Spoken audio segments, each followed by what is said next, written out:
Hi, everyone, and thank you for joining us. We're going to let everyone continue to log on and get started in just a couple of minutes. Thank you.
All right, let's go ahead and get started.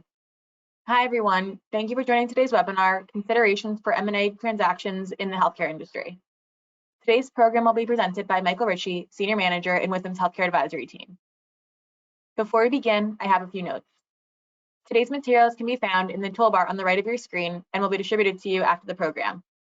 Also, at the bottom of the toolbar, you will see a questions box. Feel free to send us your questions during the presentation. We will do our best to address them at the end. There will be 4 polling questions throughout the program. To qualify for a CPE credit, you must participate in each poll. CPE certificates will be emailed to you within a few weeks. And finally, when the webinar is over, there will be a pop-up asking you to complete a survey of today's webinar. Please take a moment to complete it.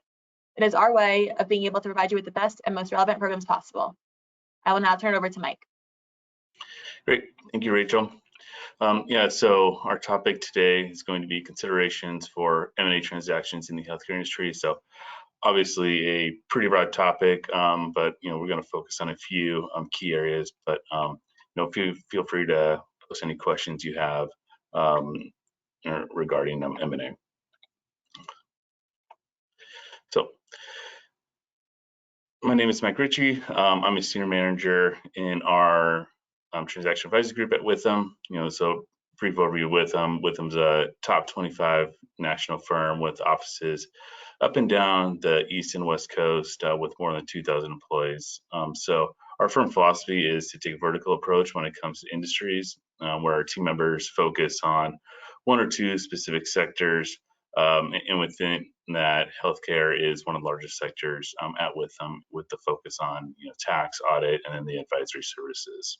So, within our transaction advisory group, we're a national practice that focuses on several industries within the group, and healthcare being one of the ones we focus on, and that's where I spend all my time. So, a little bit about me: I am based in Southern California. I've been in public accounting for about 15 years and started doing M&A transactions about 8 years ago. So we perform buy-side and sell-side quality of earnings analysis, financial diligence, tax diligence, with a focus on the middle market.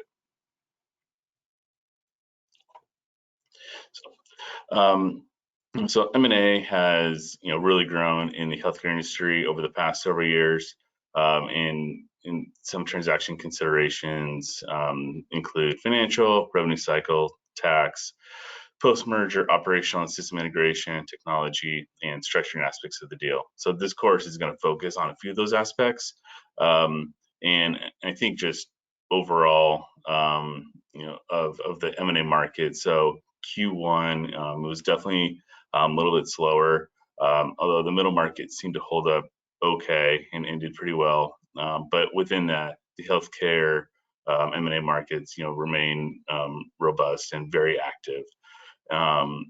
So while the healthcare markets are doing okay, we've seen an uptick over the past month and a half or so. But activity is up. However, deals are taking a little bit longer. So whereas in 2020, into 2020, 21, and early 22, there were a lot of there were some issues there that may have been addressed after signing or after closing. Some of those issues now are starting to hold the deal. So money's getting tighter. People are being a little more careful with their cash they're using. But overall, markets been strong, and we haven't seen an uptick, like I said, since the beginning of April. So the learning objectives and topics for today, I broke it down into 3 sections. So the first one, assess how to construct and present EBITDA and net working capital to optimize deal value. This is where we'll spend a majority of our time today. And then a couple other points, topics I want to touch on will be understand how to structure, how the structure of a deal can impact the transaction regulatory matters, and then identify benefits, challenges, and potential pitfalls of a transaction. So, just want to start off with a formula here. We call it our general rule formula. This is where you take the expected future benefit stream and then you apply it to a multiple, and then you get your enterprise value. And generally, the expected future benefit stream that we're talking about here is normalized EBITDA, which is based on the trailing 12-month period. So any, so when you're looking at your EBITDA, increasing revenues, decreasing expenses, they're going to increase the projected future benefit stream. And with that, that all gets multiplied. So, we look at a transaction, if you have a increase or decrease of $50,000, that's you multiply that by 8 or 10, that adds up to $400,000 or $500,000. So every dollar is important when you apply a multiple to it. And so normalized EBITDA is defined as the expected EBITDA when operating under normal circumstances. So this removes revenues and expenses that are one-time or non-recurring in nature, and then also focusing on the word future. So if you have a revenue stream that you discontinued in, let's say, the middle of 2022.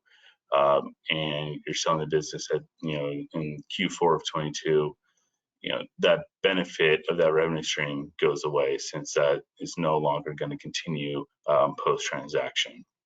And then another example of that could be, sometimes we've seen companies land large government contracts that were a little bit of a one-off, or maybe just the timing was right. But if they're not able to continue with getting those contracts, you're not going to be able necessarily to to count those profits from that contract as a part of your multiple and enterprise value. But even if you do, oftentimes it could be significantly discounted. And then the other thing, just want to point out the difference between normalized EBITDA versus GAAP. So normalized EBITDA, we're looking at it from operationally going forward. So there's definitely under GAAP, all these non-recurring one-time things that we're talking about. These would be applied under GAAP, but under normalized EBITDA, we would go ahead and pull those out or add them in, depending on the adjustment, to arrive at an operational EBITDA number. All right, polling question number 1. Our first polling question: The enterprise value of a business is generally transacted off of which multiple?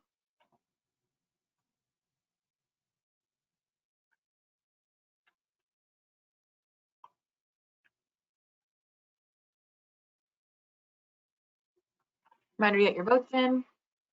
Leave it up for about 40 more seconds.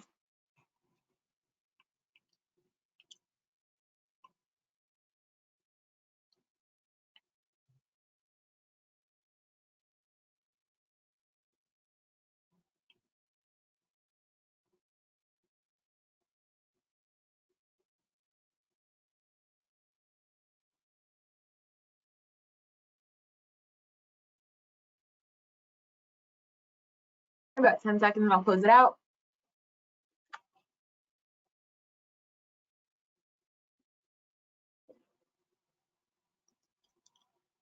All right, and here are the results.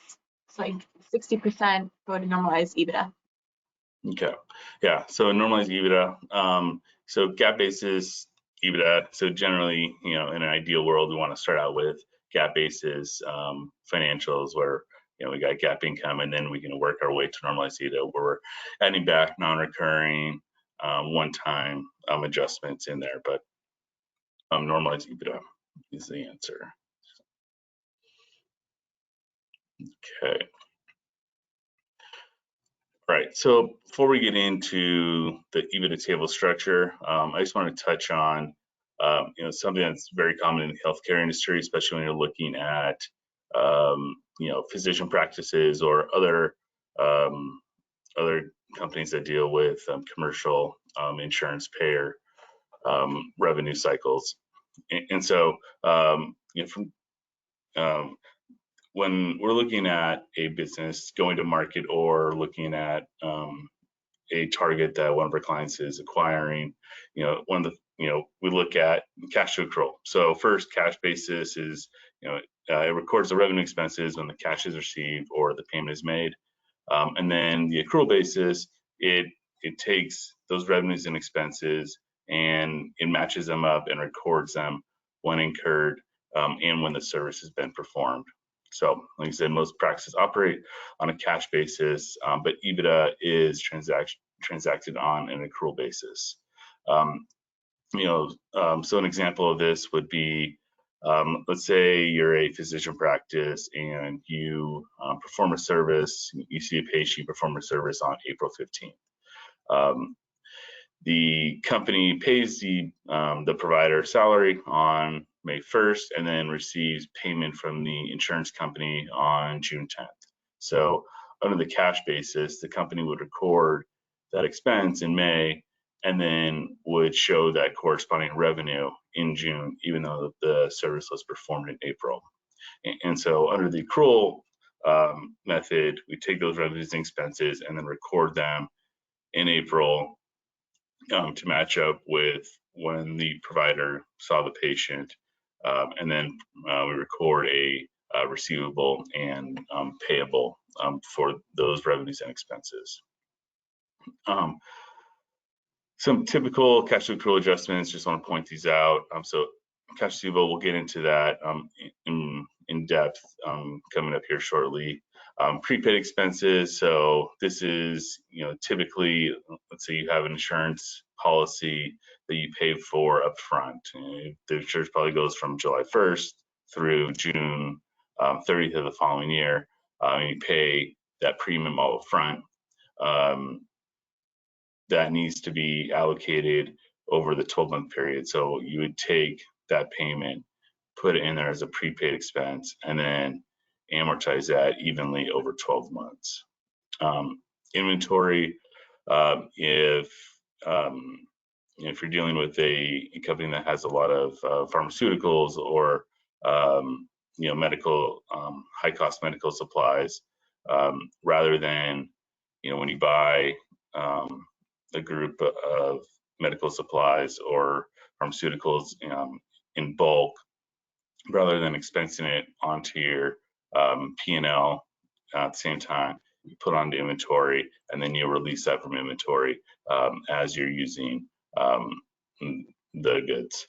And then, as I said, accounts payable, this, when you get an invoice, record an AP, and then once it's paid, it comes off of there. Same thing for credit card payable. Sometimes with credit cards, we'll see that either there's a few different things. So it's possible that you could have a credit card charge that you made, and then you're not making that payment until 60 days down the road.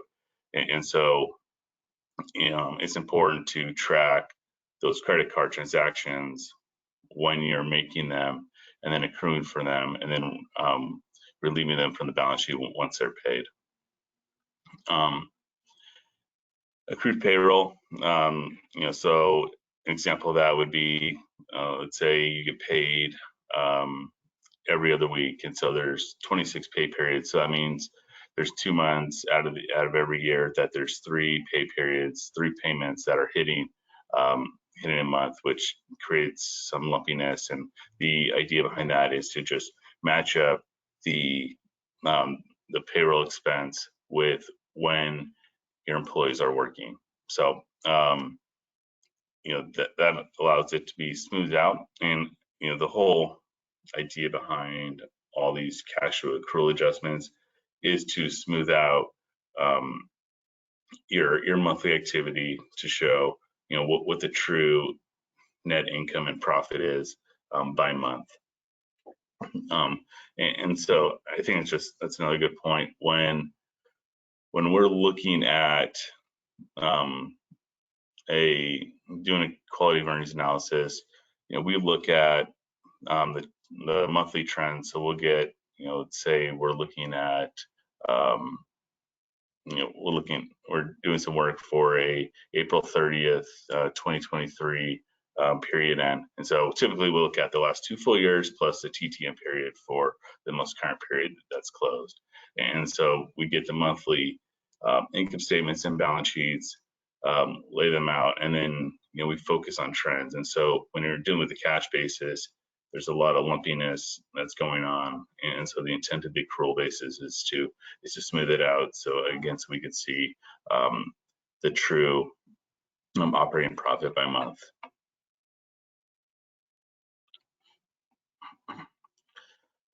Okay, so normalized EBITDA table is going to walk through that.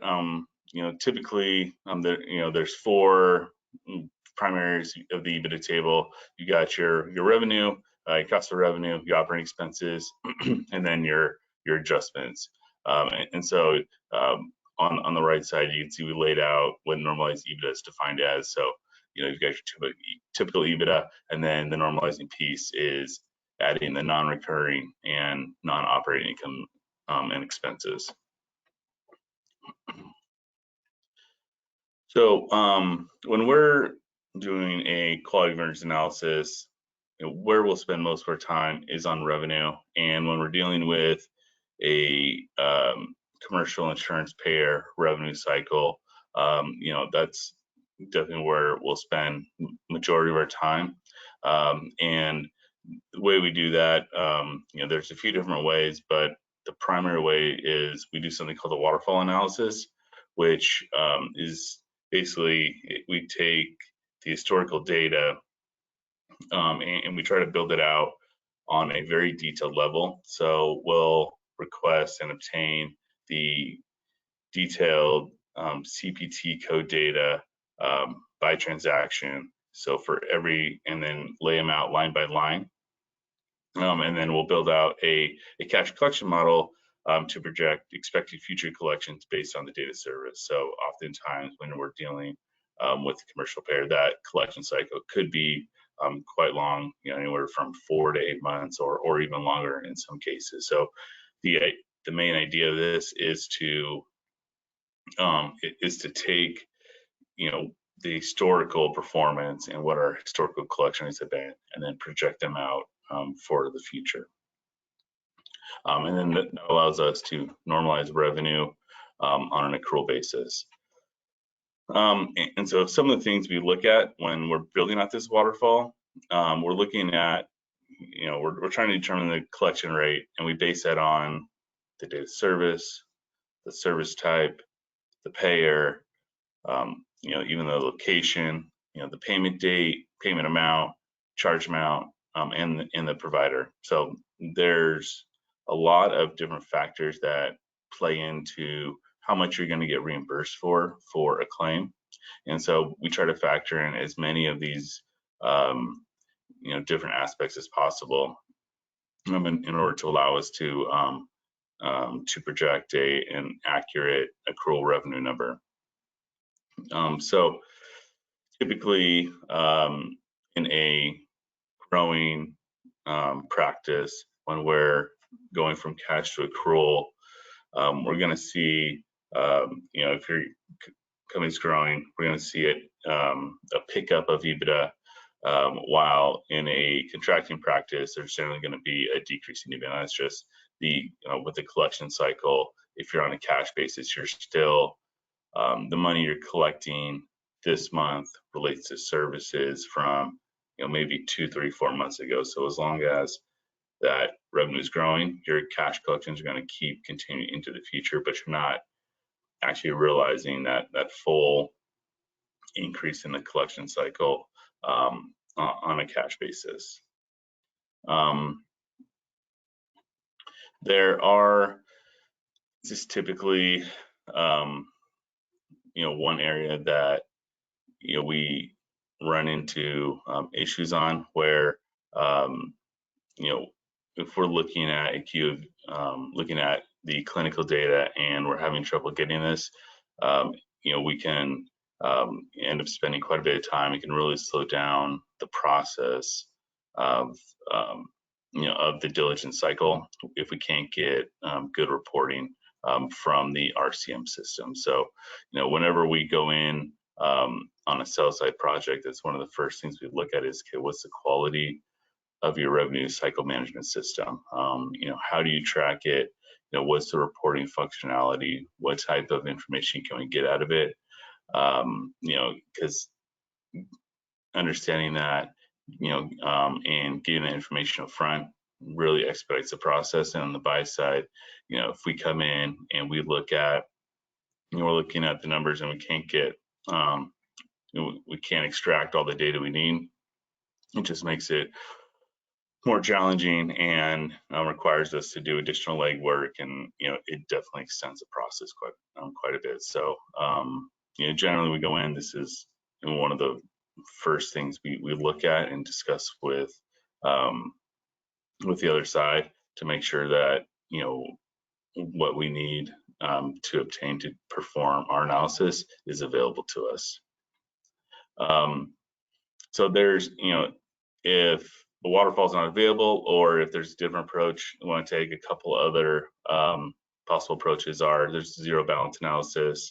So zero balance analysis, basically you start with your charge, and then the goal is to get down to a net zero balance. So you're taking into account write-offs, payments, denials, and then your allowable amounts.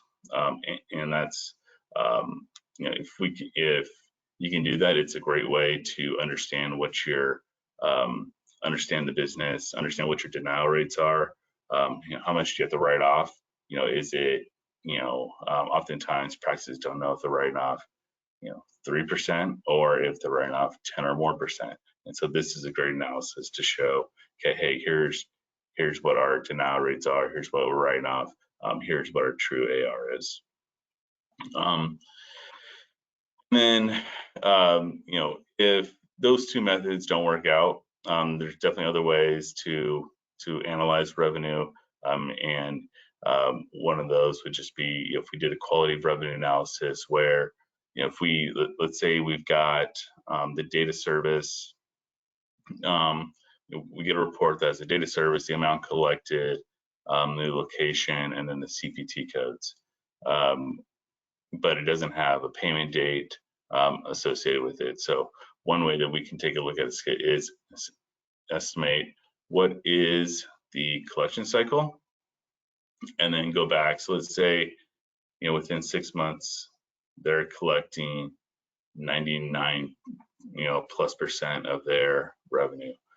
We can go back 6 months, look at it and say, okay, hey, here historically, you've collected, 41% for CPT code X and 38% for CPT code Y on your gross charges, and then take that and apply it to the most recent months to get to complete our revenue analysis to make sure we're capturing all of the accrual basis revenue for the practice.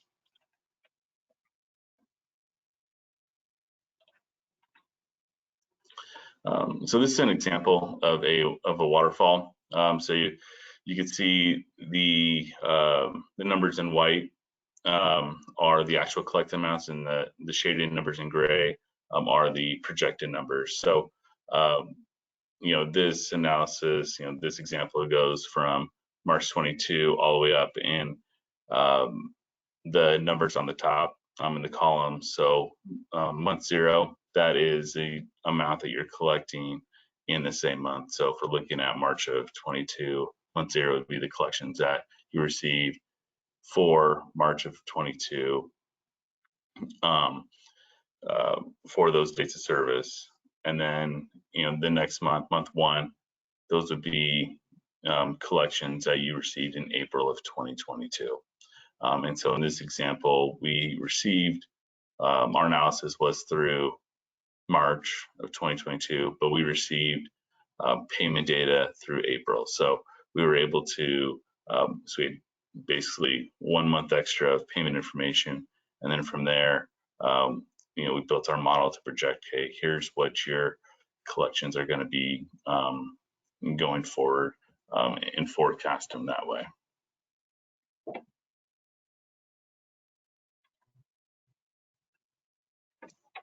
So, as I mentioned, these are the factors factors to consider when analyzing revenue. Typically we try to get these data sets. Ideally we like to get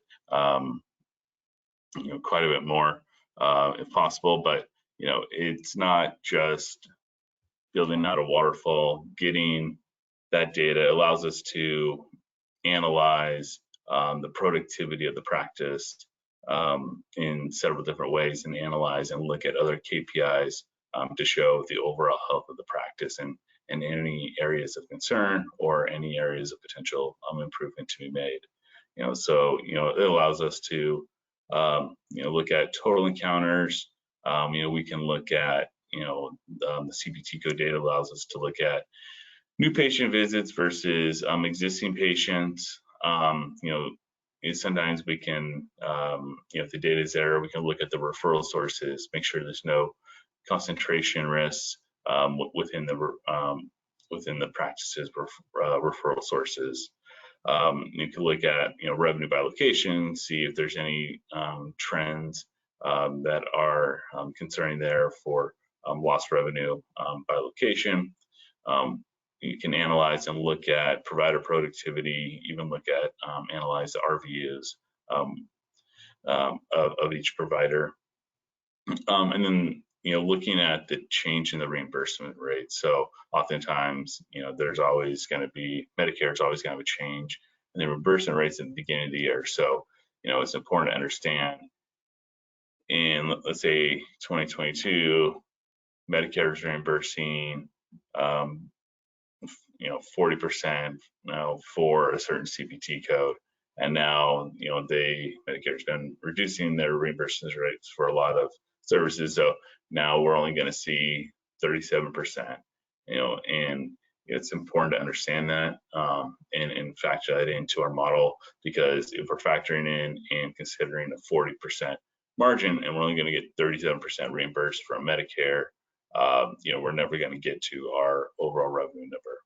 So it's important to analyze the actual reimbursement rates that you are receiving. Again, getting the quality clinical data is critical in transaction when you're dealing with commercial revenue cycle trends, and having quality data. It gives a lot of comfort to the buyer. It speeds up the process, and it also shows that you're a quality practice, which generally leads to a higher multiple. If there's no, if you're working on a system that is from the 90s, which we've done recently, and they can't provide any quality information or report, it could be could kill a deal. So this is a critical piece of what we're looking at.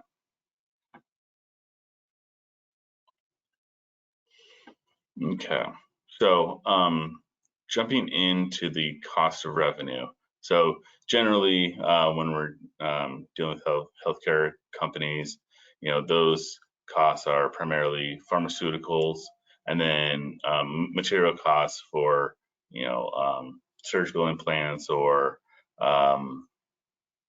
or it could be glasses for optometry, or orthotics for podiatry practices, for example.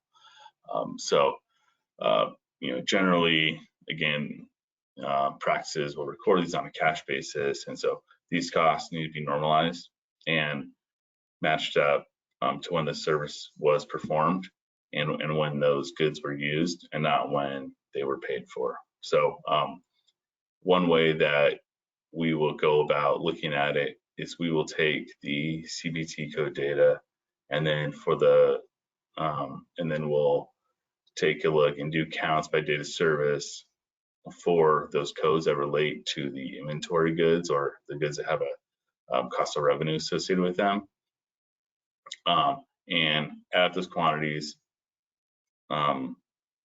show them out by month, and then multiply the cost times each quantity for each month to arrive at a normalized cost of revenue number, and then that should smooth out the gross margin on those, and you can see what the trends are. That allows us to see what the trends are for those services.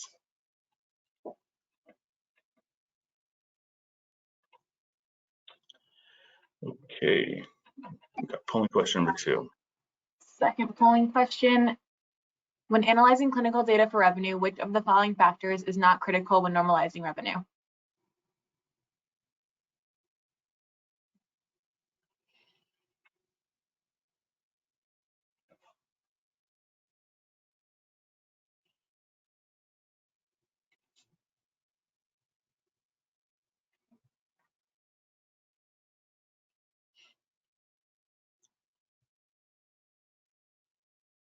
About 30 more seconds.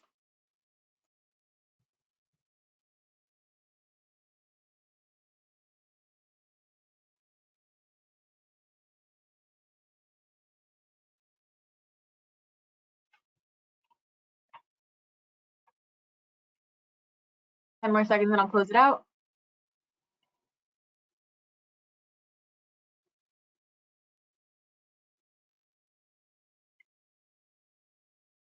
All right, and here are the results. All right, so 67% referral source. So yeah, that's correct. So while understanding the referral sources is important to where the practice is generating their new patients from, it doesn't play a role in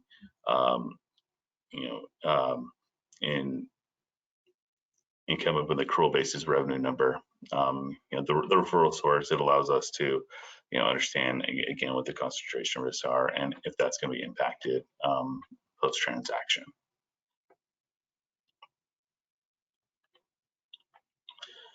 All right, so I thought it'd be good to do a couple case studies here just to show you analyzing the revenue and the cost of revenue and the impact that can have on EBITDA. So the first case study is for an ophthalmology practice with a retina specialty associated with it. So they're on a cash basis of accounting, and this was a buy-side deal. Their collection cycle is about 45 days. And then the vendor terms for the pharmaceuticals extended to 180 days during COVID. So, the middle of 2020, when everyone was unsure, the pharmaceutical wholesalers, they extended the terms from the typical 90 days to 180 days to help alleviate some of those potential cash constraints on the practices. Since typically it does take a longer period of time to collect uh, revenue from the insurance companies for those drug costs. So, middle of 2020, they extended those terms. And then in 2022, they finally returned those terms to the typical 90 days. And then also, this practice was growing by about 20% year over year. And so, looking at this on a cash basis, so what happened was, they recorded the revenue, 9.5 million of revenue, and then their pharmaceutical costs or drug costs were 3.25 million. And so this was in 2022. And so what happened was, first we did our waterfall analysis to show, and we saw that, okay, with their collection cycle, they increased, with them growing, we're able to see, okay, their actual revenue for the period was much higher than their cash basis, just due to timing of collection. So essentially what that means is your AR at the beginning of the year was about 1.4 million than it was at the end of the year. But then on the cost of revenue side, when we added up the quantities for the pharmaceutical drugs and then multiplied that rate, we ended up coming with actually a lower number on the cost of revenue side, so on their drug costs. And the reason for that was, they took advantage of these 180 days, so they're not paying these drug costs for 6 months, and so they're payable to the wholesaler just grew, and then all of a sudden, at the end of 2022, they then had to pay down all that, all those payables to get down to back to their 90-day term. So they ended up essentially paying for 3 extra months of drug costs in 2022, which on a cash basis really impacted their numbers and showed a much higher cost than what was actually incurred, based on an accrual method. And so as a result of this, our client, they saw in this particular instance a pickup of about $1.8 million. And so if you're looking at this, from the sales side, they didn't get a QE done going to market. So that's potentially, lost enterprise value for them, since they didn't do that analysis. They didn't understand, how those drug terms would impact their costs on an accrual basis. So, again, it's important to understand that when you're going to market, you need to be prepared. As one, you can lose out on some potential additional enterprise value, and two, when you're doing these, it also, if you do get in front of it, allows you to get in front of any potential issues that you may incur and come up with a strategy to correct them or to bring them to the attention of the buyer as needed. And then, so the second case study, this is a behavioral health practice. It's a inpatient behavioral health. So they operated on a modified cash basis of accounting. Their payer mix, they had a pretty even payer mix, where they're about 70%, 65% commercial insurance payers that are in network and out of network. And then they had a lot of patients who are paying their own way, for the stay. And so the practice did a good job of recording the commercial insurance revenue on an accrual basis. So they were, they were recording the net amount as revenue, and then they had corresponding AR balance. However, they were recording the patient payments that they were receiving on a cash basis. So typically, the patients would stay at the facility anywhere from 30 to 90, and even beyond that. And so what happened was, the patients were making their payments up front while the commercial payers, had a collection cycle of about 60 days. And so what you need to do when you're looking at, payments that you're collecting up front, you need to take the total payment and then allocate it over the stay period. So, if you're paying for 60 or 90 days for a stay, and you're paying all that up front, that let's say you're doing 60 days, you pay $120,000. So that's $2,000 a day that you're paying. That $2,000 a day, really, it needs to be allocated over that 60-day period. So you'd recognize, if they start on the first, you recognize half in month one and then half in month two. And by them recognizing this all in up front in month one, they were really front loading the revenue. And so when we went in, took a look at it, we were able to identify that they were overstating the revenue by a pretty significant amount, and so that resulted in a downward adjustment that that our client had to go back to the seller, bring to them, and adjust the purchase price and retrade the deal a little bit. But again, this just shows it's important to understand the impact that cash to accrual adjustments and can have on your EBITDA.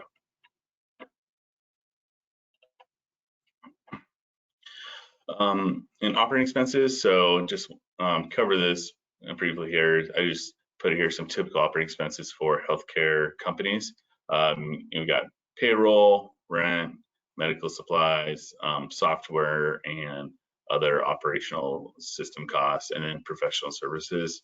When we're looking at physician practices, the big piece in operating expenses is looking at provider compensation, or in any business is also looking at bonuses, commissions, when they're paid out, and what they relate to. So I think first is touching on the provider compensation. So it's generally based on a percentage of revenue, typically, say 30 to 35%.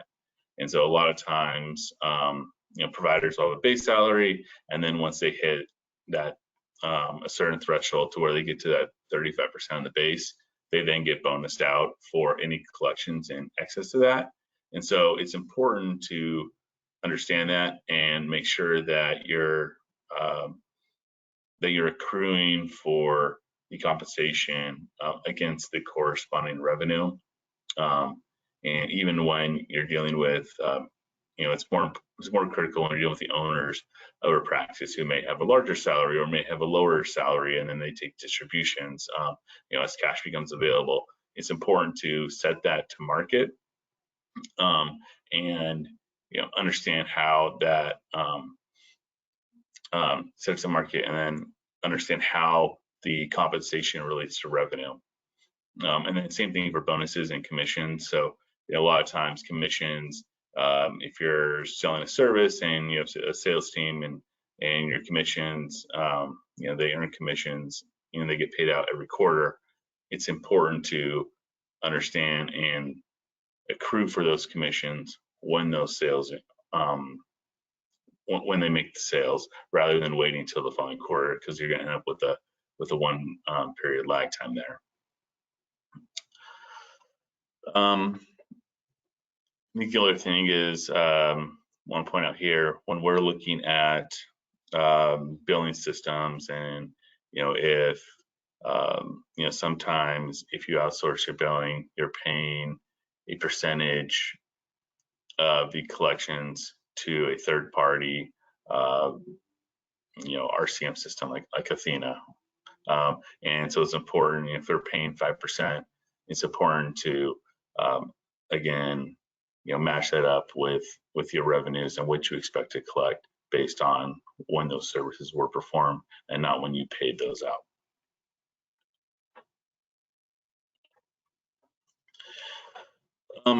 So over here, I just want to point out some typical adjustments that you may see and may want to consider when looking at a transaction. So non-recurring, one-time in nature, personal, and a lot of times, when you have an owner of a business, they sometimes will use it as a personal piggy bank, and there'll be a lot of personal stuff such as cars, that aren't related to the business, or home repairs even, family, putting their family on payroll where their role may be very insignificant or nothing at all. Looking at any de novos, and then CARES Act funding. So CARES Act funding is starting to get in the rearview mirror as we're looking at TTM periods now. However, there definitely are, we're still seeing a lot of ERC credits coming through. So these would be considered, non-recurring. So, whenever we're looking at a deal, this, something we inquire about, and then any dollars that you receive through the CARES Act, those get pulled out of your normalized EBITDA number. A few other adjustments, just touch on, adjusting the rents to fair market rates. So, if you own the building and your practice or company operates out of that building, it's important to understand what are those market rates, and, and set them going forward, whether it's up or down. Any transaction related expenses, professional fees that are one time. So, maybe, if you have an attorney to, restructure the organization, that would be a one-time professional fee that could be added back. Charitable contributions, and then on de novo locations, this is something that, if you're adding a lot of locations over the past several years, you can take a look at that and then look at what their operational capacity is. And then if they're fully up and running, there's opportunities there to carry that back and increase your EBITDA. And then also, if there's any costs associated with those de novos, it's also an opportunity potentially to pull those costs out and add them back to EBITDA.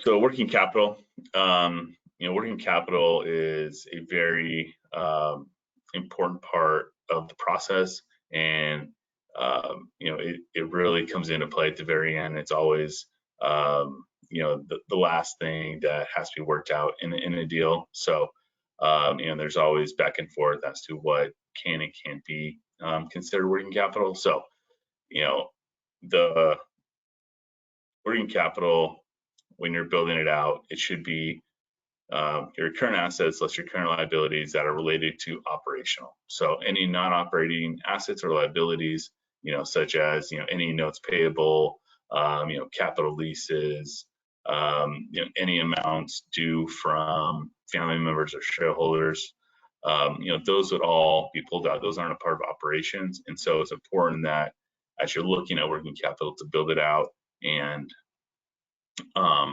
focus just on what the operational current assets and current liabilities are.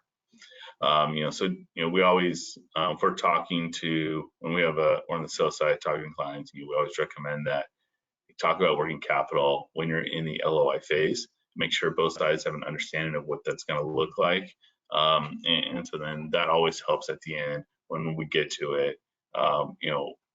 The two sides are on the same page with how to approach working capital.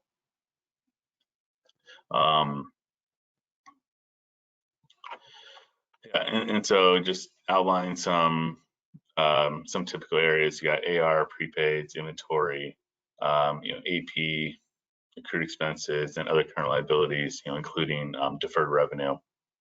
Those are the typical areas, and again, anything that cash is typically not included in working capital.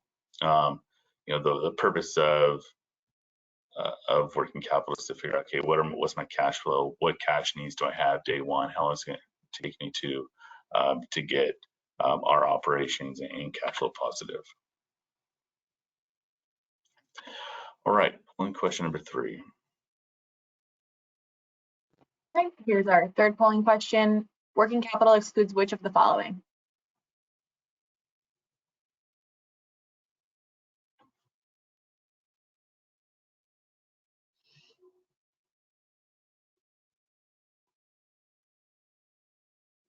Remember to get your votes in about 40 more seconds.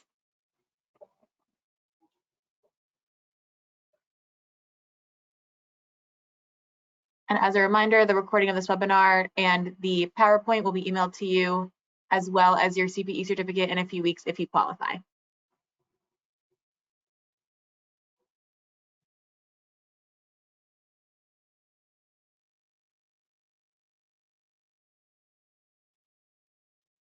All right, 10 more seconds and I'll close it out.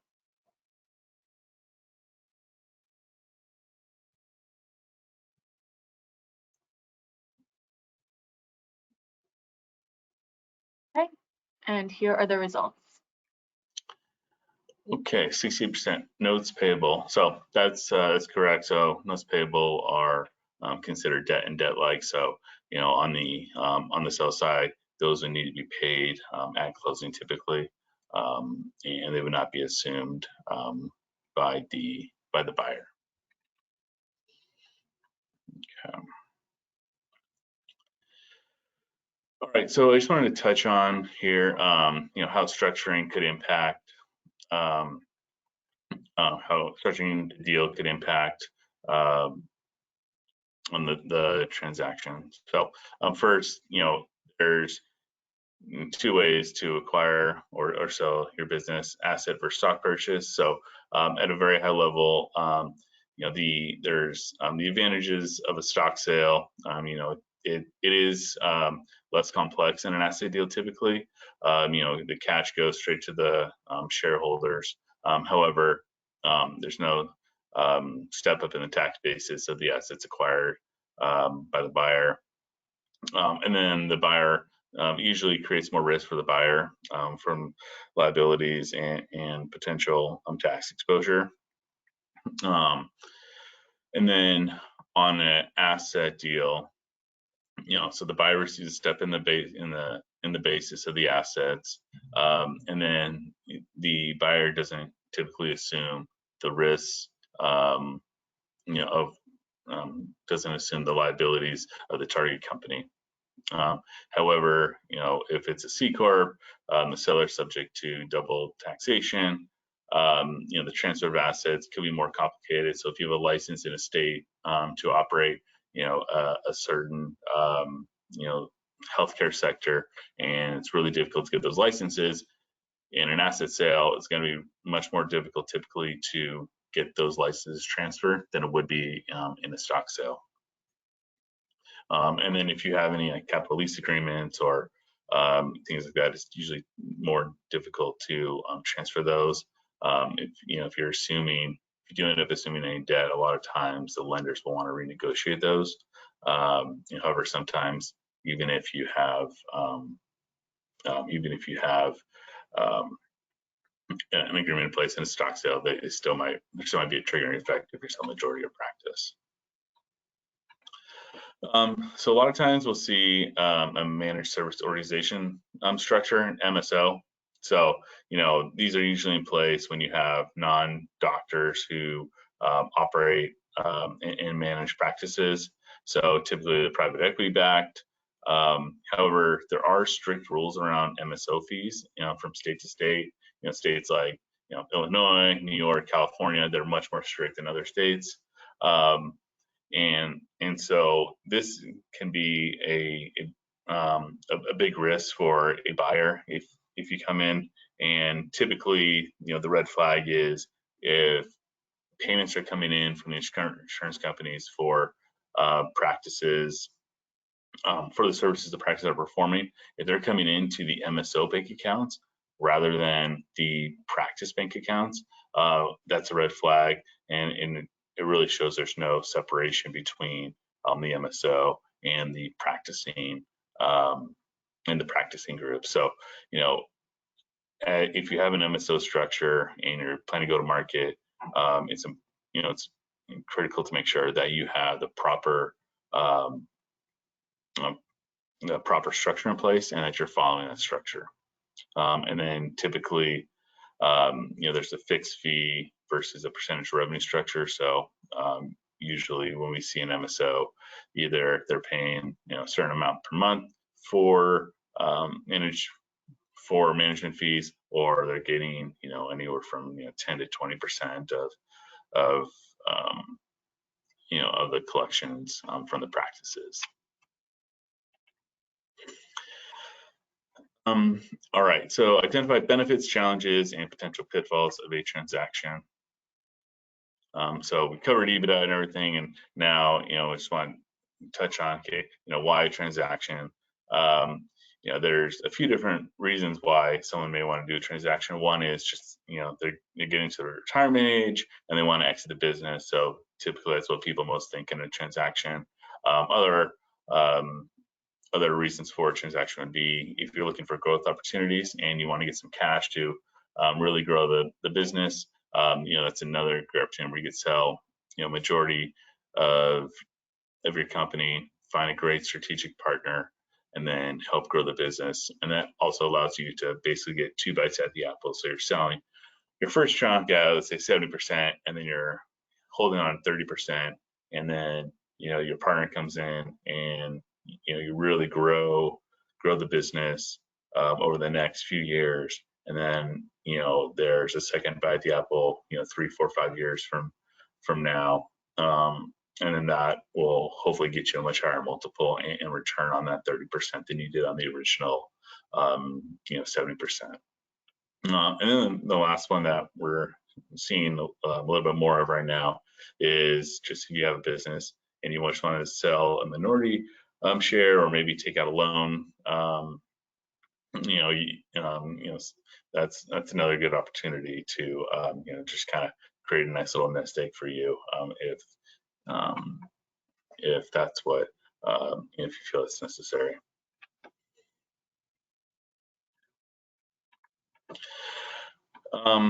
The challenges and potential pitfalls of a transaction. So some of the things to consider there is, you may no longer be in control. It means you're going to have to answer to a management team, and you were always the owner before, you were the decision maker, but now you're going to have to work with a partner there. There's integration issues. There's always going to be headaches with that, depending on the quality of the company that you have, or the practice. That'll ease it, but there's always going to be stresses there. And then once you do bring in a partner, there's always be pressure for them to get their return on their money. So there's growth is always important and always at the top of everyone's mind. So there's going to be an added pressure from that. Okay, last polling question. Our fourth and final polling question: what are some reasons an owner may consider a potential transaction?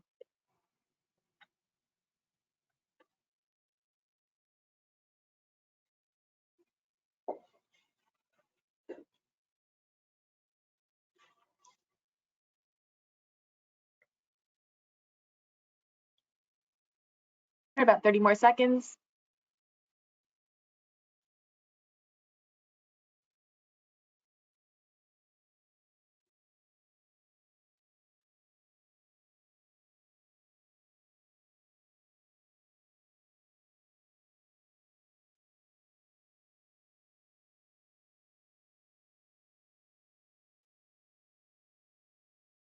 All right, 10 more seconds and I'll close it out.